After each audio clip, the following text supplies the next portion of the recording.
Our reading this morning is from the Gospel according to Matthew chapter 5, beginning at the first verse.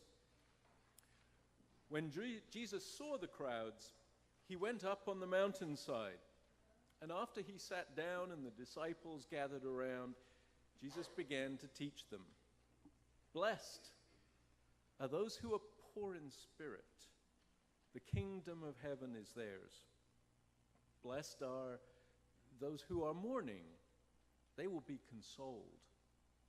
Blessed are those who are gentle. They will inherit the land. Blessed are those who hunger and thirst for justice, for they will have their fill. Blessed are those who show mercy to others. They will be shown mercy.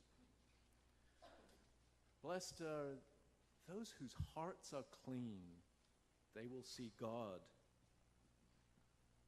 Blessed are those who work for peace.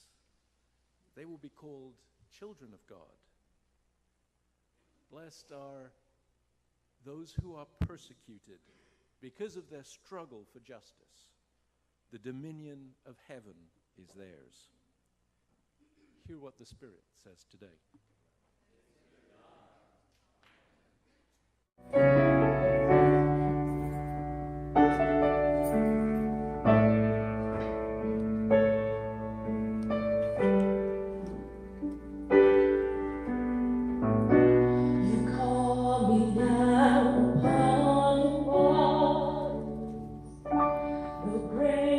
Unknown, where we may fail.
Good morning.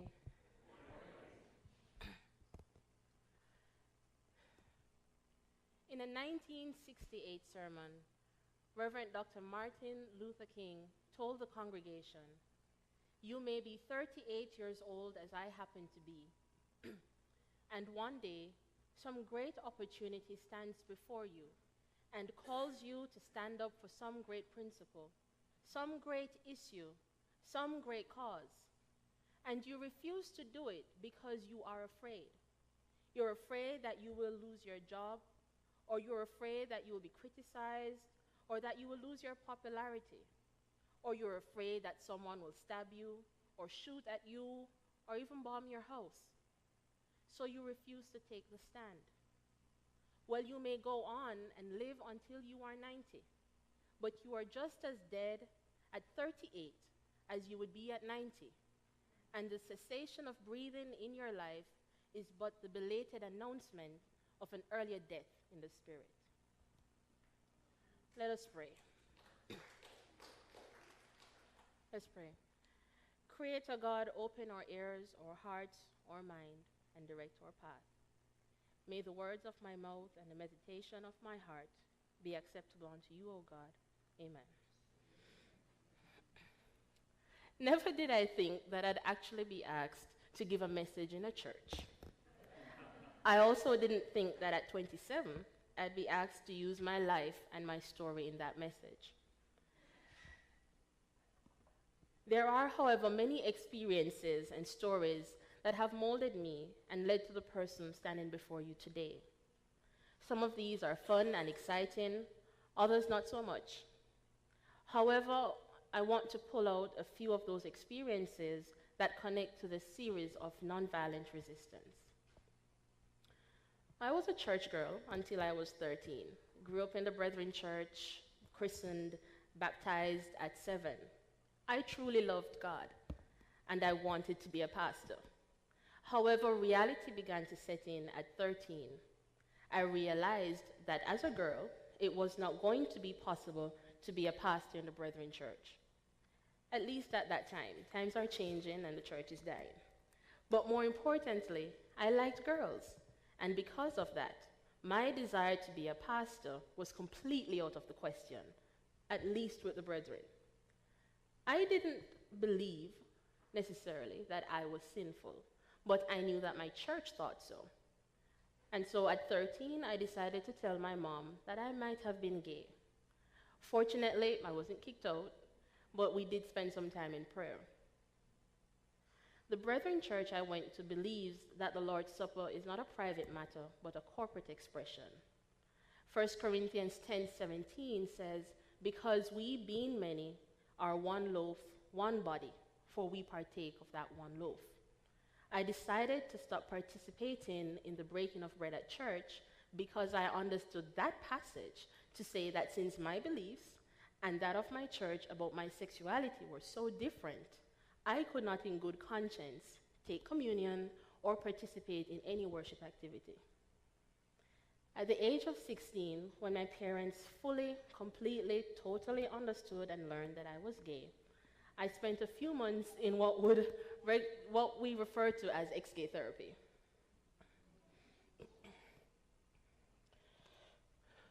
When I was 19, my friend and I were kidnapped, held at gunpoint, and raped. We were targeted because of our sexual orientation. We had two choices: suffer silently or report the matter to the police. My friend chose the former, and I can understand that. I chose the latter. When I went to the police, to officers who are trained to handle instances of sexual violence, I was told to leave this lifestyle and go back to church. The implication was that this was my fault. This life or death experience and the secondary trauma with the police took me back to the comfort of my faith that I had left at 13. For the first time in years, I felt sure of God's presence and relied heavily on that. In the spirit, the anchor holds variables became my anthem, and in the spirit of my church tradition, God was the solid rock upon which I stood. Yet by the time I was 23, I had entered a period of searching and began to identify as an agnostic atheist. But it was during that time that much of my work involved the faith community, including my first visit here to Founders MCC during Pride Weekend of 2014. Slowly, God worked on me to the place I am now. While I cannot recall the exact moment I became aware of the quote from MLK, I remember that this helped me to make my decision to be an out LGBT activist in Jamaica. I may have been 22 or 23 and was considering the necessity and the possibility of starting an LGBT NGO in Jamaica. Whether or not I needed to be out, and if I was out, how out did I need to be? My co-founder and I agreed that one of our first steps, and something that was very important, was that we needed to be out in order to be effective as activists and as an organization. Sometimes our fear is not for our own selves, but for the people we love. For me, though this was a scary moment and a scary decision, my concern was much less for my own safety, but more for that of my family. Because of where my concern was, I decided to have a talk with my dad before I started my organization. Sitting in a food court in Kingston, Jamaica, I told my dad that I had decided that I was going to be publicly out and gay. And his first response was, "Why do you need to do that?" I told him that I was going to be out because I needed him to know that I cared about my safety, but also about their safety. I cared about him, my mom, and my sisters. But I also needed him to know that this was something I believed I needed to do. This moment was, for me, the moment MLK described in his 1968 message. I was 23. If I chose to remain in the closet because I feared for my life and my safety, then I would have experienced my own spiritual death, even if I lived to a ripe old age. For a long time, I never saw the impact nor influence of faith in my work, yet it was the chance words of encouragement from a very unlikely source, from Imam Daid Abdullah, during my agnostic journey, that led me to see how my early Christian faith was still very present in my work. This, of course, was then followed by my reintroduction to MCC and Christianity right here at Founders. I presented on a panel, Realizing the Right to Relate, with two other international guests, and I met Patrice, a 23-year-old who was passionate about her faith and her desire to be a pastor. Still, I never fully considered how faith, or even my faith, had anything to do with my work. But over the course of 2 years, and when I reflect on my earlier work in human rights and LGBT rights, I have come to realize that it does take faith to be an activist. But why faith? Because you are never sure that the campaigning and work and sweat and tears and long nights and no sleep, you are not sure that any of that will actually lead to the change that you want to see. But you believe that it will. And it is that belief that pushes me to continue my work. And on the days when it seems impossible and insurmountable, or the times when significant and potentially negative political changes happen in a nearby influential country, I will call no names, it is this faith that allows me to pause, collect my thoughts, and continue on. When many people think of Jamaica, they think of the beautiful sunshine, reggae music, and the blue Caribbean Sea. But the Jamaica many LGBT people experience is filled with insecurity, violent attacks, sexual violence and corrective rape, discrimination in access to healthcare, employment and housing, anxiety, depression, and a range of other issues. The specific challenge we face is the existence of an 1864 colonial law. Let me repeat that for you. The specific challenge we have in 2017 is the existence of an 1864 colonial law, which criminalizes anal sex and same-sex intimacy between men. The greater challenge is that this law is widely interpreted and used as a general criminalization of homosexuality, which leads to individual citizens taking the law into their hands. Through the continued existence of the law, Jamaica condemns its LGBT citizens to be treated as criminals and second-class citizens. Hence the reason my organization is called Quality of Citizenship Jamaica. LGBT people are verbally harassed and threatened, oftentimes called Batman and Sodomite, which are the derogatory terms for gay man and lesbian respectively. Threatened with physical violence, threatened with rape, attacked by mobs. Because of this antiquated and privacy-invading law, Jamaica is culpable and responsible for the murders of Brian Williamson, a prominent LGBT activist in 2004, for the machete attack against a lesbian by her neighbor in 2015, for the murder of Dwayne Jones, a transgender youth who was stabbed, shot, and driven over by a car simply for attending a street party as a woman in 2013. For the many transgender women and gay youth who live in our storm drains, for the countless unreported sexual assaults and rapes of lesbian and bisexual women, and for the sparse access to justice experienced by many LGBT Jamaicans. Across the world, I've had various friends and colleagues arrested, hit with eggs, prohibited from marching, prohibited from speaking, heckled, among other things, simply for seeking something like the right to life and the right to be treated as equal citizens. Yes, it is 2017, but there is much work to be done across the world, and even here in your own home or your backyard, as we would say in Jamaica. Though we are often attacked, threatened, and hindered in our activities and our movements, many of us as LGBT activists have resisted responding to violence with violence. That is not to say that we have not been tempted. In Jamaica, our nonviolent resistance comes in the form of silent protests, raising up new leaders and activists, speaking on behalf of those who cannot speak for themselves, court challenges, LGBT pride events, and other forms. So after giving you all this, laying all this burden on you, you might be thinking, then where does MCC fit into this? Where does Founders fit into this, for that matter? You might be thinking, but Founders is going through a transition, we can't do anything else. We're stretched thin, we don't have the people or the resources. Usually, in secular spaces, when I give a talk, I will mention political activities that can be done and the need for donations. But since we're in a spiritual place, I'm going to try and give a more spiritual response. I'll start off by saying, and this might be a little harsh, as an LGBT person in Jamaica, I did not have much of a relationship with MCC, the denomination.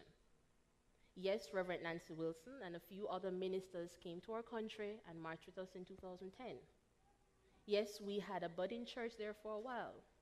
Yes, I was and continue to be inspired by Reverend Troy Perry. But the average LGBT Jamaican seeking a spiritual home is not thinking about MCC because they do not know about you. You are a church. What are the ministries already in place that can be supported? Who are the people already doing something who could use your support? When I am home, I regularly watch the 11 a.m. service because I have no MCC to go to. This is why I volunteer in the multimedia ministry. Can you lend your talents there? What other ministries have international impact that you can support? Where are your missions teams, such as the one that went to Mexico earlier this year? Do you see the need for new ministry? If you do, tell someone. How can social media be used to reach those who do not know about MCC? The denomination website says that MCC is on a bold mission to transform hearts, lives, and history. That as a people of faith, we have a responsibility to act on behalf of those who cannot effect change on their own and to lead from the margins. To be clear, I am not calling or asking for you to put on your capes and to save us. I am calling for you to be a support where you are needed.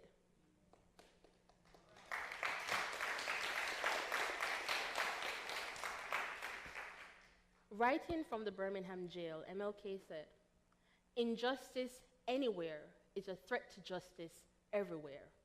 We are caught in an inescapable network of mutuality, tied in a single garment of destiny. Whatever affects one directly affects all indirectly. There are over 76 countries in this world where homosexuality is legal. Jamaica is just one of many. There is work to be done. There are people still in the margins of the United States, of Jamaica, the world over, who can be liberated from those margins. MCC, you are a global church. Founders MCC, you are the founding church. Your influence is great, and as such, your responsibility is great. Don't take my word for it. Luke 12:48 says, when someone has been given much, much will be required in return. And when someone has been entrusted with much, even more will be required. In closing, I encourage you to meditate on the words of the song Patrice ministered to us. You call me out upon the waters, the great unknown where feet may fail. Spirit, lead me where my trust is without borders. Take me deeper than my feet could ever wander. Let these words be our prayer this week. Amen.